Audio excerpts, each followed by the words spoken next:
पंजाब विधानसभा चुनाव में आम आदमी पार्टी को मिली शानदार जीत के बाद अरविंद केजरीवाल काफी उत्साहित हैं।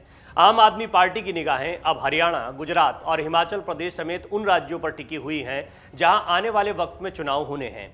इसके साथ ही आम आदमी पार्टी की निगाहें 2024 के लोकसभा चुनाव पर भी हैं, जिसकी तैयारियां पार्टी ने अभी से ही शुरू कर दी हैं। यहां एक तरफ केंद्र में नरेंद्र मोदी सरकार को सत्ता से बाहर करने के लिए विपक्ष एकजुट होने की कोशिश कर रहा है, वहां आम आदमी पार्टी के राष्ट्रीय संयोजक और दिल्ली के मुख्यमंत्री अरविंद केजरीवाल ने विपक्षी एकता को तगड़ा झटका देते हुए बड़ा बयान दिया है। उन्होंने साफ शब्दों में 2024 के लोकसभा चुनाव के लिए किसी भी महागठबंधन से इनकार कर दिया है। उन्होंने कहा कि उनका गठबंधन इस देश के 130 करोड़ भारतीयों के साथ होगा, जो इस देश को नंबर 1 देश बनाएंगे। दरअसल महाराष्ट्र के नागपुर में एक कार्यक्रम को संबोधित करते हुए दिल्ली के मुख्यमंत्री अरविंद केजरीवाल ने कहा कि वो बहुदलीय गठबंधन को कभी भी समझ सकते हैं और किसी भी गठजोड़ में उनकी कोई दिलचस्पी नहीं है। उन्होंने कहा, मुझे नहीं पता कि राजनीति कैसे करनी है और मुझे उनके 10 या अधिक दलों के गठबंधन और किसी को हराने के लिए बनने वाले गठबंधन की समझ नहीं है। मैं किसी को हराना नहीं चाहता, मैं चाहता हूं कि देश जीत जाए। भाजपा का नाम लिए बिना पार्टी पर निशाना साधते हुए अरविंद केजरीवाल ने कहा कि वर्तमान में एक बड़ी पार्टी गुंडागर्दी, दंगों की साजिश कर रही है, बलात्कारियों के लिए स्वागत जुलूस निकाल रही है। उन्होंने कहा कि देश इस तरह की गुंडागर्दी से आगे नहीं बढ़ सकता।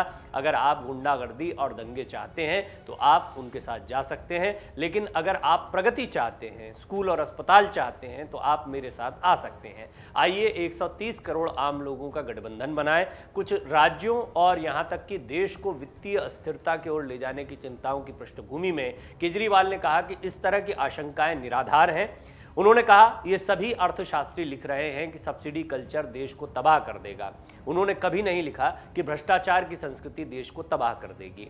मैं चीजें मुफ्त में दे पा रहा हूं क्योंकि हमने भ्रष्टाचार खत्म कर दिया है, इसीलिए बचाया जा रहा पैसा लोगों को वापस कर दिया जाता है। इसके साथ ही दिल्ली के सीएम ने कहा कि उनकी पार्टी का ध्यान 2024 के लोकसभा चुनाव पर नहीं बल्कि देश के लिए काम करने पर है। उन्होंने कहा कि उनके जैसे लोग अपना करियर छोड़कर देश की सेवा करने आए हैं।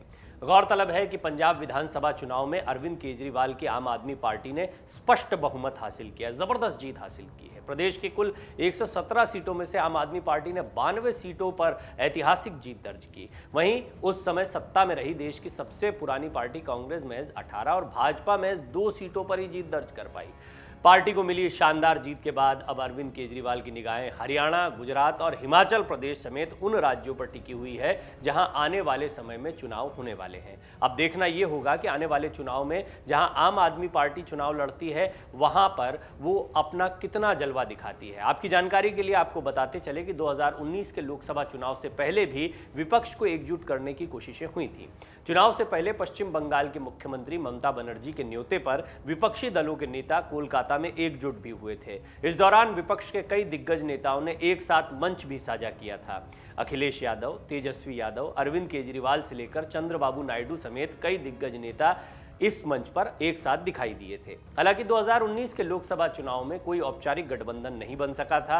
अब एक बार फिर विपक्ष 2024 के लोकसभा चुनाव से पहले एकजुट होने की कोशिश कर सकता है, लेकिन उससे पहले ही आम आदमी पार्टी के राष्ट्रीय संयोजक अरविंद केजरीवाल ने विपक्षी एकता को बड़ा झटका दे दिया है। डाउनलोड करें अमर उजाला ऐप और पाएं खबरें लगातार।